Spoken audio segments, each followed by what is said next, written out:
Gabriel Barceló, Rico Abello, muy buenas, bienvenido a Fallo de Sistema. Buenos días, muchas gracias. Encantado de que vengas aquí.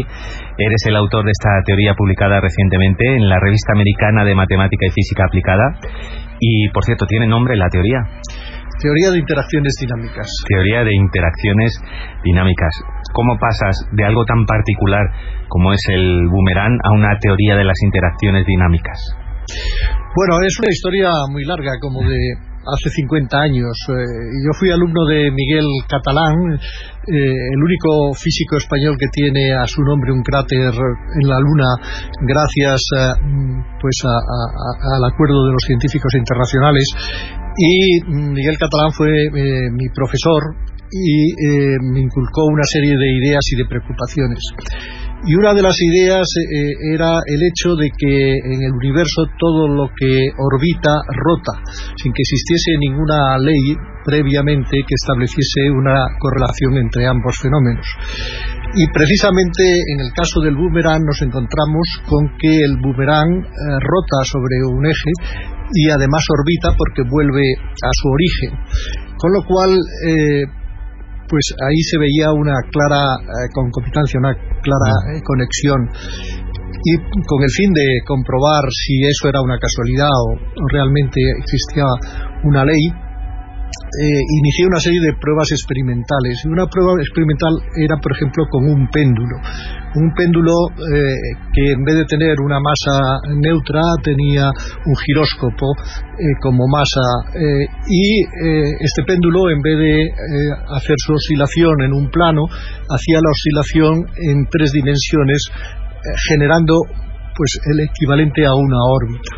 A partir de ahí hicimos otras pruebas experimentales. ¿Esto en qué año? Pues esto estamos hablando de los primeros años, las pruebas experimentales de los primeros años 1998-2000. La teoría como preocupación pues es anterior, pero dentro de la preocupación de si era una casualidad o si existía realmente una ley. El boomerang tiene muchos aspectos muy interesantes que estudiar, pero es curioso porque existe prácticamente desde hace 10.000 años y es un artilugio que lleva usando la humanidad casi desde la edad de piedra. Sin embargo, es la primera vez que se llega a teorizar, porque es muy complejo llegar a teorizar por qué el boomerang tiene ese comportamiento, ¿no? Por ejemplo, hay 2 rotaciones simultáneas con el mismo objeto, y eso es muy difícil de explicar, ¿no?, con la teoría clásica.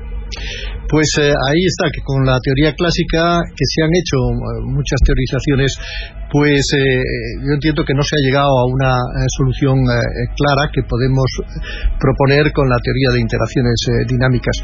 Bueno, la historia del boomerang, aunque a partir de la llegada del capitán Cook a Australia se pensó que el origen era australiano, luego resulta europeo, claro, que ha habido se han encontrado en Polonia, en España, por ejemplo, también en la zona de Teruel se han encontrado inscripciones que pueden entenderse que son también de un boomerang, y en los jeroglíficos egipcios existen también representaciones de boomerang. Incluso había un cuerpo del ejército del faraón que llevaba el boomerang como arma arrojadiza. Pues fíjate, todo el tiempo que lleva con nosotros y todo lo que hemos tardado también en teorizar y abstraer al final cuál es la esencia de esa rotación, de ese movimiento, y llegar a una teoría tan interesante como la del invitado que hoy tenemos con nosotros, Gabriel Barceló, que eres doctor en Ingeniería Industrial, físico, has sido inspector de Hacienda, fundador y presidente de la Asociación Técnica Española de Climatización y Refrigeración, y bueno, como escritor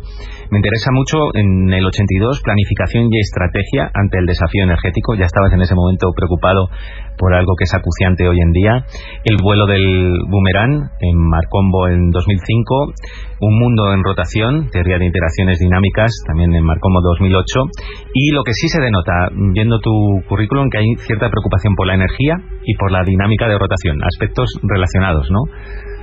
Así es. Bueno, yo estudié ingeniería industrial y especializado en técnicas energéticas, y en aquel momento era la energía de fisión que luego ha generado tanta preocupación en la sociedad. La energía de fusión, hay que aclarar que es muy distinta, que es una fuente, diríamos que es inagotable, porque se obtiene a partir del agua o del hidrógeno, realmente, y como desecho se obtiene agua, y en principio no tiene por qué haber los problemas. Si hay un problema con el reactor, y no hay más fuga, ¿no? Y no tiene por qué generar la contaminación, que es el grave problema de fisión. El problema de los reactores de fusión es que hace 50 años, yo me acuerdo de una conferencia en Estados Unidos, nos decían que en 25 años quedaría resuelto el problema tecnológico de su aplicación, y hoy día se dice que dentro de 50 años pues estará resuelto el problema tecnológico de la fusión, o sea que estamos realmente como hace 50 años. Pero un avance muy importante es esta teoría de la interacción dinámica, porque hemos hablado del plasma y la problemática que tiene contenerlo y sobre todo prever el comportamiento de ese denominado cuarto estado de la materia, que es el plasma. Pero esta teoría podría ayudar, por ejemplo, a esos superordenadores que están ahora mismo trabajando, teorizando sobre el plasma. ¿Podría ayudar? ¿De qué manera? Pues el tema del plasma es, para hacer una analogía fácil, es como el estómago. El estómago no es digerido por él mismo, ¿no? El problema del plasma es que puede digerir al continente. Hay un problema entre el contenido, que es el plasma, y el continente, de tal forma que el plasma agrede y erosiona y va reduciendo la capacidad del continente, y por tanto, desde un punto de vista tecnológico, es el grave problema de estas centrales, ¿no? Y para evitar esta situación se realiza el confinamiento. El confinamiento supone el separar de una forma física pero teórica, separar el plasma del continente. Y hoy día se hace normalmente con imanes, con sistemas magnéticos. Recientemente, en el mes de diciembre, yo publiqué un artículo en una revista americana en la que se proponía que esta teoría, la teoría de interacciones dinámicas, podría hacer o permitir también un confinamiento dinámico, de tal forma que, como ocurre con el boomerang, el plasma giraría y no interceptaría con el continente, sino que estaría contenido en sí mismo por la propia teoría dinámica. Es un poco muy interesante, un fenómeno semejante al de la peonza, queriendo dar ejemplos sencillos para que nos entiendan. Que la peonza normalmente la tiraban los niños y jugaban al baile de la peonza, y el baile de la peonza era ese movimiento, que es un movimiento también, como en el caso del boomerang, que es en círculo y vuelve a su origen, ¿no? Todo depende del suelo, de que no sea excesivamente rugoso. Por tanto, sería ese mismo fenómeno aplicado y debidamente estudiado. Hay un fenómeno que todavía no está muy aclarado en los reactores de fusión, que es que toda la masa tiende a girar por sí mismo, y es el mismo fenómeno que el de la peonza, que la peonza tiende a hacer ese movimiento sin que haya ninguna fuerza externa que le obligue, o sea, simplemente por su propia dinámica. Ahí tendríamos que analizar también el propio universo y ese fenómeno de rotación intrínseca a todos los planetas. Bueno, es que es así. En el universo todo lo que orbita rota, y todo en general está en un movimiento de orbitación y de rotación. Realmente en la teoría clásica, para los griegos y para el cristianismo en el origen, el cielo era algo estático y algo fijo, pero no fue hasta el siglo XX, hasta principios del siglo XX, en el que se advirtió que hasta la propia galaxia, hasta las propias galaxias giraban, y el movimiento de las galaxias pues no tienen una explicación con la teoría newtoniana. y en cambio podría tener una explicación con la teoría de interacciones dinámicas. Pues fijaros la semilla que ha plantado aquí nuestro invitado Gabriel Barceló. Eres consciente de que a partir de aquí se va a generar polémica y un estudio que probablemente va a involucrar a muchos más colegas tuyos y que intenten de alguna manera desmentir o contradecir la teoría que has expuesto. Bueno, eso sería magnífico. O sea, yo inicialmente hace como 25 años me parecía que esta teoría era muy sencilla y que lo que había que hacer es intentar desarrollarla en España, pero sin publicar a nivel internacional, para que no nos lo copiara en Australia o en Canadá o en otro país. Pero con el tiempo he advertido que aunque haya hecho pues como una docena o docena y media de artículos en idioma inglés, desgraciadamente no hay todavía una polémica sobre la teoría, ni he obtenido tampoco escritos en contradicción con la misma. Sería muy interesante que se produjese ese debate, sería lo más interesante. Bueno, de momento podéis consultar este artículo publicado en Journal of Applied Mathematics and Physics en mayo, en la revista digital de mayo de 2015, y ahí está ese artículo. Ahora vamos a ver enseguida qué proceso ha pasado el artículo para ser publicado, cuántos contrastes, qué supervisión ha tenido. Bueno, realmente el proceso es más lento todavía. A lo largo del verano del año pasado es cuando yo redacté el texto. Redacté el texto en un Span-English realmente muy poco apropiado, y por tanto una vez redactado lo tuve que filtrar un traductor especializado, de tal forma que en febrero es cuando ya lo pude enviar a la revista. Normalmente estas revistas son muy exigentes, de tal forma que, como ya son muchos los artículos publicados, tengo una cierta experiencia, pero en el primero estuve como un año redacción y de contrarredacción hasta conseguir que se publicase, de tal forma. Un año en concreto con este artículo, pero una teoría que lleva en tu mente más de 50 años. Bueno, realmente la semilla más de 50 años, pero la teoría en sí unos 30 años, ¿no? Y en el primer artículo me pidieron que lo pasase a través de unos filtros por especialistas en la redacción de artículos científicos.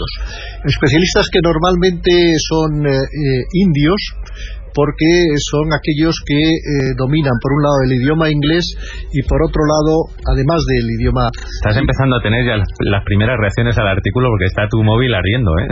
Pues es verdad, es verdad. Salvado ese escollo idiomático. Claro, el rigor científico es decir, bueno, este hombre nuevamente se ha fijado en el boomerang, en el vuelo del boomerang, y nos propone esto. Y nosotros lo vamos a publicar, pero claro, ¿cuáles son otros procesos, otras cribas de tipo ya científico? Bueno, en primer lugar, la propia revista tiene sus revisores. Estos revisores realizan un análisis crítico del artículo. Hay precisamente un comentario de resumen de esos revisores en el artículo, en el que terminan recomendando la publicación. Eso lleva también un cierto tiempo, y luego hay una serie de exigencias de tipografía y también, sobre todo, de las ilustraciones, de la calidad de las ilustraciones. Todo eso hace que un montón de cosas, casi más complejo que el propio vuelo del boomerang. El caso es que está publicado, que hay un rigor detrás, y lo que sí logro entrever en este breve encuentro, en esta breve conversación, es que de alguna manera también has arrojado un guante científico, decir, yo os dejo esto a la comunidad, yo creo que hay que estudiarlo, hay que contrastarlo, incluso superar un poco mi teoría o complementarla, porque es muy interesante lo que podemos lograr a través de esta vía, ¿no? También el objetivo es ese, ¿no? Claramente, el objetivo es ese. Se ha buscado el boomerang como un ejemplo fácil de entender, porque habría otras muchas aplicaciones, pero incluso también el artículo va acompañado de un vídeo realizado por un chico joven, Javier Sánchez Boyer, que ha realizado un magnífico vídeo sobre el comportamiento del boomerang y interpretado en base a la teoría de interacciones dinámicas. Se trata de esperar en que tenga pues una recepción y se inicie una polémica. De hecho, es el artículo que más menos tiempo, más visitas ha tenido suscitado, ¿no? en esta revista, en este número de Bueno, revista. una aplicación que ya hemos hablado es la de ese confinamiento dinámico del plasma, podríamos decir, para entendernos, que es muy interesante, y desde luego las posibilidades económicas, porque estamos de acuerdo, ¿no?, en que la energía de fusión es mucho más limpia que la energía nuclear de fisión, y por ahí pasa también el futuro para seguir manteniendo nuestro estándar de consumo energético, ¿no? Sí, aparte de que no supone el quemar combustibles fósiles, no perjudica, no contamina, o sea, hoy por hoy indudablemente es el futuro de la humanidad. Vale, pues esa es una aplicación muy importante, pero hay más que se apuntan también en el artículo. Por ejemplo, yendo al universo, las órbitas elípticas que tienen los planetas, o por ejemplo, directamente los anillos de Saturno, con tu teoría se podrían explicar mejor, ¿no? Claro, la teoría lo que hace es desarrollar unas leyes para determinar el comportamiento de los cuerpos cuando están sometidos a sucesivas rotaciones simultáneas. Como veíamos, es el caso del boomerang, que tiene dos rotaciones, y en el caso pues del sistema planetario o de los anillos de Saturno, porque el fenómeno sería el mismo, de que están en un plano, los planetas están en el plano de la eclíptica, pues es necesario suponer, y así se comportan, de que están rotando las distintas partículas de los anillos sobre su eje y simultáneamente están orbitando. Para ello es necesario que exista un momento que puede ser gravitatorio, que hace que se genere una nueva rotación en sentido o sobre un eje distinto al que ya tiene el cuerpo, y esa nueva rotación y ese momento generarían la orbitación.